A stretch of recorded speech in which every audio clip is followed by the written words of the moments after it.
નમસ્કાર, ગ્લોબલ એક્સપ્રેસમાં તમારું સ્વાગત છે. હું આપની સાથે ચેતન. આજના અમેરિકાના તારીખ 15 મે 2026ના મુખ્ય સમાચારોની આપણે વાત કરીશું. અમેરિકામાં રહો છો, અમેરિકાના રોજના અપડેટ જાણવા માટે ગ્લોબલ એક્સપ્રેસને સબસ્ક્રાઇબ કરવાનું ચૂકતા નહીં. આજના અમેરિકાના મુખ્ય સમાચારોની આપણે વાત કરીએ તો અમેરિકામાં મેરિટનો નવો યુગ શરૂ થયો કે શું?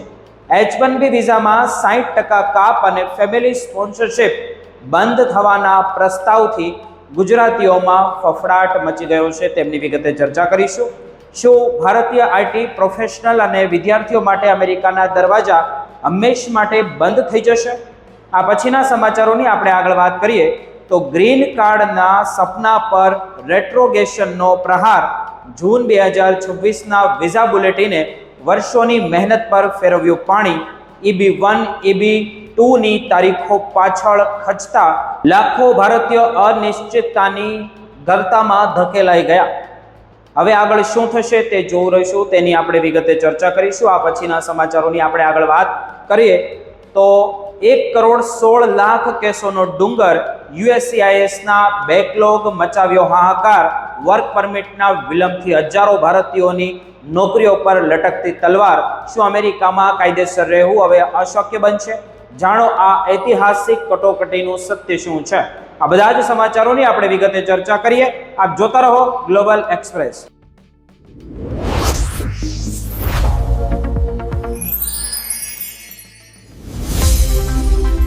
અમેરિકામાં રહેતા લાખો ભારતીય અને ખાસ કરીને H-1B વિઝા, ગ્રીન કાર્ડ અને ફેમિલી સ્પોન્સરશિપ પર આધાર જે રાખે છે ગુજરાતીઓ, તેની માટે એક મોટી ચર્ચા અત્યારે શરૂ થઈ ગઈ છે. કારણ કે હવે અમેરિકાની ઇમિગ્રેશન સિસ્ટમમાં મોટા ફેરફારો લાવવાના નવા પ્રસ્તાવ સામે આવ્યા છે. ટ્રમ્પ કેમ્પ સાથે જોડાયેલા કેટલાક રિપબ્લિકન નેતાઓએ એવા બિલો રજૂ કર્યા છે જે ભવિષ્યમાં અમેરિકાની કાનૂની ઇમિગ્રેશન પ્રક્રિયાને સંપૂર્ણપણે બદલી શકે છે. જો કે અત્યારે આ બિલો માત્ર પ્રસ્તાવ છે અને કાયદા જોઈએ તો એ બન્યા નથી, પણ છતાં તેમની ચર્ચાએ અમેરિકામાં વસતા ભારતીય સમુદાયમાં ચિંતા વધારી છે, ખાસ કરીને ગુજરાતી સમુદાયમાં. સૌથી પહેલા આપણે વાત કરીએ તો અમેરિકન ફર્સ્ટ ઇમિગ્રેશન એક્ટની, તો આ બિલનો મુખ્ય હેતુ અમેરિકાની ઇમિગ્રેશન સિસ્ટમને મેરિટ બેઝ સિસ્ટમ તરફ લઈ જવાનો છે.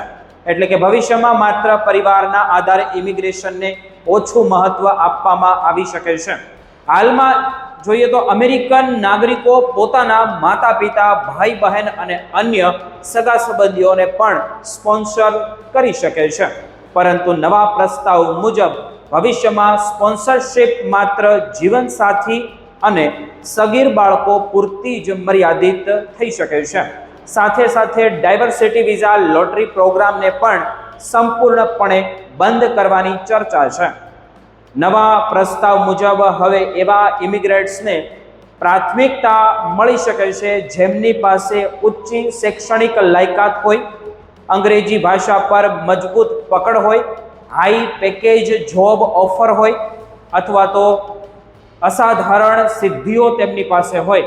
કંપનીઓ માટે પણ નિયમો વધુ કડક બનાવવાની વાત થઈ રહી છે, જેથી પહેલા અમેરિકન નાગરિકોને નોકરીમાં પ્રાથમિકતા આપવામાં આવે. ખાસ કરીને ભારતીય આઈટી પ્રોફેશનલ્સ માટે આ ફેરફારો મહત્વપૂર્ણ બની શકે છે. બીજું મહત્વનું બિલ છે and H-1B visa abuse act of 2026. આ બિલ ખાસ કરીને H-1B વિઝા સિસ્ટમને ટાર્ગેટ કરે છે. તેમાં દર વર્ષે આપવામાં આવતા H-1B વિઝાની સંખ્યામાં 65,000થી ઘટીને માત્ર 25,000 કરવાની વાત છે. અને સાથે સાથે H-1B માટે લઘુત્તમ પગારની મર્યાદા વધારીને $1,00,000 સુધી લઈ જવાનો પણ પ્રસ્તાવ છે.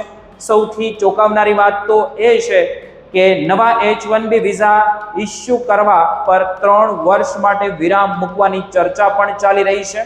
આ બિલમાં H-1B લોટરી સિસ્ટમ ખતમ કરવી, થર્ડ પાર્ટી સ્ટાફિંગ કંપની પર પ્રતિબંધ મૂકવો અને ઓપીટી પ્રોગ્રામ બંધ કરવા જેવા સૂચનો પણ સામેલ છે. ખાસ કરીને અમેરિકા ભણવા જતા ભારતીય વિદ્યાર્થીઓ માટે ઓપીટી ખૂબ જ મહત્વનો માર્ગ માનવામાં આવે છે। તેથી જો ભવિષ્યમાં આવા ફેરફારો થાય તો તેનો સીધો પ્રભાવ ભારતીય વિદ્યાર્થીઓ અને આઈટી પ્રોફેશનલ પર પડી શકે છે। પરંતુ અહીં સૌથી મહત્વની વાત તો એ છે કે અત્યારે ગભરાવાની કોઈ જરૂર નથી, કારણ કે આ બંને બિલો હજુ માત્ર પ્રસ્તાવ છે। અમેરિકામાં કોઈ પણ બિલ કાયદો બનાવવા માટે લાંબી પ્રક્રિયામાંથી પસાર થવું પડી શકે છે। પહેલા હાઉસ કોમિટી અને હાઉસ ઓફ રિપ્રેઝેન્ટેટિવ અને ત્યારબાદ સેનેટમાં મંજૂરી મેળવવી ખૂબ જરૂરી બને છે। ઉપરાંત અમેરિકાની કોર્ટ સિસ્ટમ પણ ખૂબ જ મજબૂત છે। ભૂતકાળમાં પણ ઘણી કડક ઇમિગ્રેશન પોલિસી અને કોર્ટ દ્વારા અટકાવવામાં આવતી હતી। વિશેષજ્ઞોનું એવું માનવું છે કે અમેરિકાની ઇકોનોમી આજે પણ સ્કિલ ઇમિગ્રેશન પર જ ઘણા અંશે આધારિત છે। મિત્રો, ખાસ કરીને ભારતીય ટેક પ્રોફેશનલ પર તેની ભવિષ્યમાં શું ફેરફાર અને અસર થશે તે અંગે હજુ સ્પષ્ટ ન કંઈ કહી શકાય। એક વાત તો ચોક્કસ છે કે હવે અમેરિકાની ઇમિગ્રેશન પોલિસી ધીમે ધીમે મેરિટ બેઝ ઇમિગ્રેશન તરફ આગળ વધી રહી છે અને તેથી અમેરિકામાં રહેતા ભારતીયોએ ભવિષ્ય માટે વધુ સાવચેત અને તૈયાર રહેવાની જરૂર છે।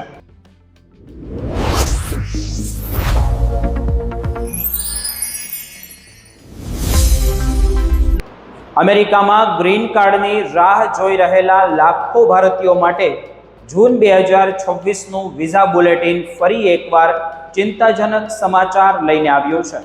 ખાસ કરીને EB1 અને EB2 કેટેગરીમાં અરજી કરનાર ભારતીય પ્રોફેશનલ માટે હવે રાહ વધુ લાંબી બનવાની છે।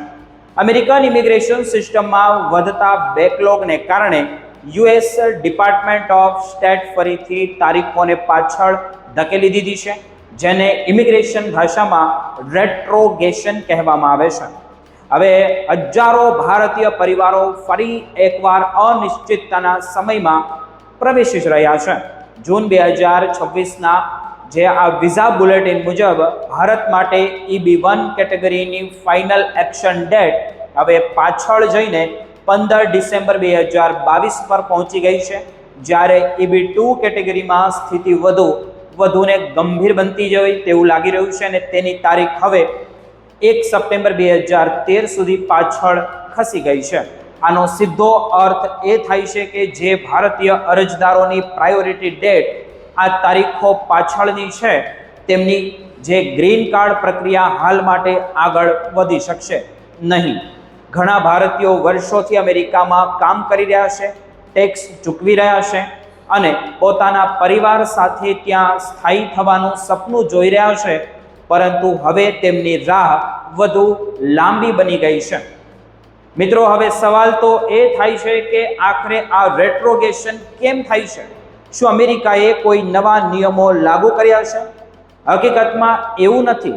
અમેરિકન ઇમિગ્રેશન કાયદા હેઠળ દર વર્ષે રોજગાર આધારિત ગ્રીન કાર્ડની સંખ્યા મર્યાદિત હોય છે।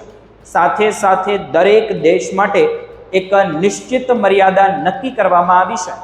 ભારત જેવા દેશોમાંથી ખૂબ જ મોટી સંખ્યામાં આઈટી, એન્જિનિયરિંગ, હેલ્થકેર અને ટેકનોલોજી ક્ષેત્રના પ્રોફેશનલ અમેરિકામાં કામ કરવા જાય છે, જ્યારે ગ્રીન કાર્ડની માંગ ઉપલબ્ધ વિઝા કરતાં ઘણી વધુ થઈ જાય છે, ત્યારે અમેરિકન સરકાર તારીખોને પાછળ ધકેલી દે છે તેથી સિસ્ટમને નિયંત્રિત કરી શકાય। પરંતુ અહીં સૌથી મહત્વની વાત તો એ છે કે રેટ્રોગેશન અર્થ રિજેક્શન ના ગણી શકાય। એટલે કે તમારી ગ્રીન કાર્ડ અરજી નકારી દેવામાં આવી નથી। આ માત્ર ને માત્ર કામ ચલાઉ વિલંબ છે। જ્યારે ફરીથી વિઝા નંબર ઉપલબ્ધ થશે ત્યારે તારીખો આગળ વધશે, ત્યારે પ્રક્રિયા શરૂ થશે। એટલે અરજદારોએ ગભરાવાની કોઈ જરૂર નથી, પરંતુ કાનૂની રીતે સાવચેત રહેવાની ખૂબ જરૂર છે। ઇમિગ્રેશન નિષ્ણાંતો એવું કહે છે કે ભારતીય અરજદારોને પોતાનો વિઝા સ્ટેટસ જે હોય તે હંમેશા વેલિડ રાખવો જોઈએ। જો તમારી પ્રાયોરિટી ડેટ કરંટ ન હોય તો પણ અમેરિકામાં તમારું જે કાનૂની રોકાણ તમારા હાલના H1B વિઝા અથવા તો અન્ય કોઈ વિઝા સ્ટેટસ પર આધારિત રહેશે। તેથી કોઈ પણ પ્રકારનું જે અનઓથોરાઇઝડ વર્ક કરવું કે વિઝાની શરતોનો ભંગ કરવો ભવિષ્યમાં ગંભીર મુશ્કેલીઓ ઊભી કરી શકે છે. જે લોકોનું I-140 ફોર્મ એપ્રુવલ થઈ ગયું છે તેઓ માટે કેટલીક કાનૂની સુવિધાઓ પણ ઉપલબ્ધ છે અને કેટલાક કેસોમાં તેઓ જોબ બદલી શકે છે, પરંતુ દરેક કેસ અલગ હોય છે અને તેમાં કાનૂની જોખમ પણ રહેલા હોય છે. તેથી કોઈ પણ મોટા નિર્ણય લેતા પહેલા અનુભવી ઇમિગ્રેશન એટર્નીની સલાહ લેવી ખૂબ જરૂરી બની જાય છે. વિઝા બુલેટિનને દર મહિને ટ્રેક કરવું પણ અત્યંત જરૂરી છે. ઘણીવાર લોકો ફક્ત બેકલોગને જવાબદાર માને છે, પરંતુ દસ્તાવેજમાં ભૂલો, કંપનીની સંબંધિત પ્રશ્નો અથવા તો USCISને સમયસર માહિતી ન આપવાના કારણે પણ કેસ અટકી શકે છે. તેથી દરેક દસ્તાવેજ અને કાનૂની પ્રક્રિયામાં સંપૂર્ણ ચોકસાઈ રાખવી ખૂબ જ જરૂરી બની જાય છે. જૂન 2026નું વિઝા બુલેટિન ફરી એકવાર દર્શાવે છે કે ભારતીયો માટે અમેરિકન ગ્રીન કાર્ડ સિસ્ટમ હજુ પણ ભારે દબાણ હેઠળ છે. ખાસ કરીને EB1 અને EB2 કેટેગરીમાં બેકલોગ સતત વધી રહ્યા છે. છતાં નિષ્ણાંતો માને છે કે યોગ્ય માહિતી, કાનૂની માર્ગદર્શન અને ધીરજ સાથે ભારતીય અરજદારો આ લાંબી પ્રક્રિયાને સફળતાપૂર્વક પાર કરી શકે છે.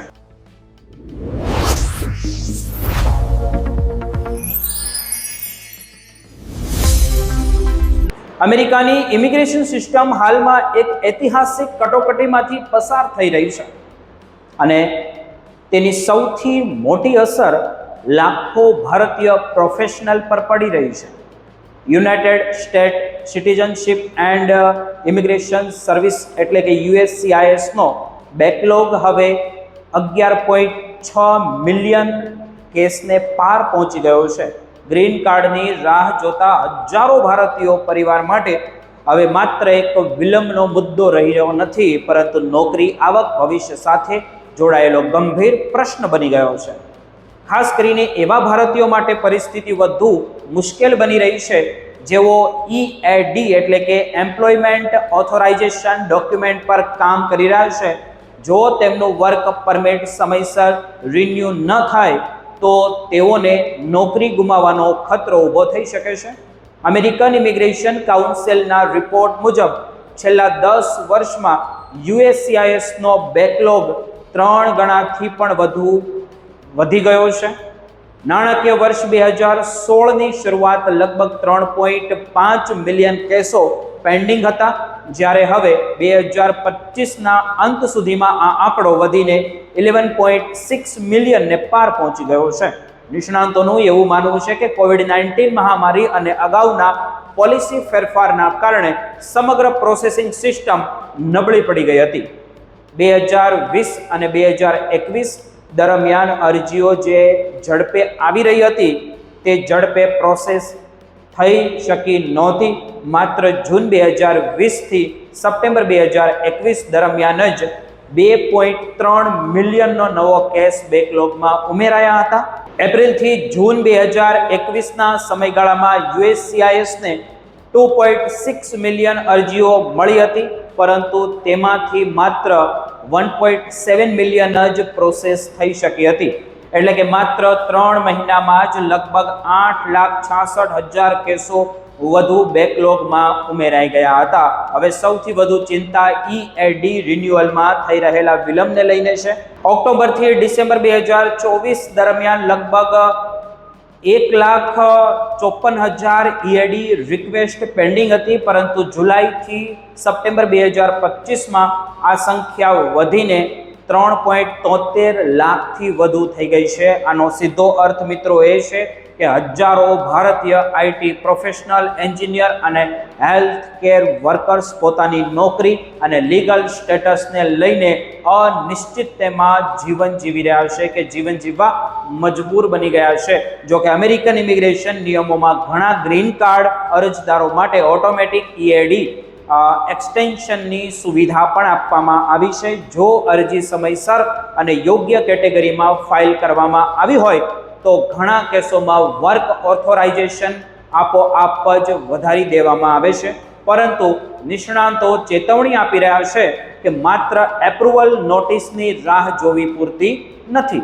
અરજદારોએ પોતાની રિસિપ્ટ નોટિસ, ફાઇલિંગ તારીખો અને કેટેગરીની યોગ્યતા સતત ચકાસતા રહેવું જોઈએ, કારણ કે નાના જે કંઈ દસ્તાવેજી ભૂલો હોય નાની તેમના કારણે પણ ઘણા લોકોને નોકરીમાં ગેપનો સામનો કરવો પડી રહ્યો છે. બીજી તરફ પેન્ડિંગ પિટિશન અને રિજેક્શન રેટમાં પણ ભારે વધારો નોંધાયો છે. ગ્રીન કાર્ડ અરજદારોની EAD અરજીઓનો રિજેક્શન રેટ FY જોઈએ તો 2025ના પહેલા ક્વાર્ટરમાં 5.1% હતો, જે વર્ષના અંતે વધીને 13.6% સુધી પહોંચી ગયો છે. TPS અરજીઓમાં પણ રિજેક્શન રેટ 12.8% સુધી પહોંચી ગયો છે. ઇમિગ્રેશન નિષ્ણાંતોનું એવું કહેવું છે કે હાલના સમયમાં ડોક્યુમેન્ટેશન જે ડિસિપ્લિન હોય તે સૌથી મોટું હથિયાર છે. સમયસર રિન્યુઅલ ફાઇલ કરવું, એડ્રેસ અપડેટેડ રાખવો, એ તમામ દસ્તાવેજો તમારે સાચવી રાખવા અત્યંત જરૂરી બની ગયું છે.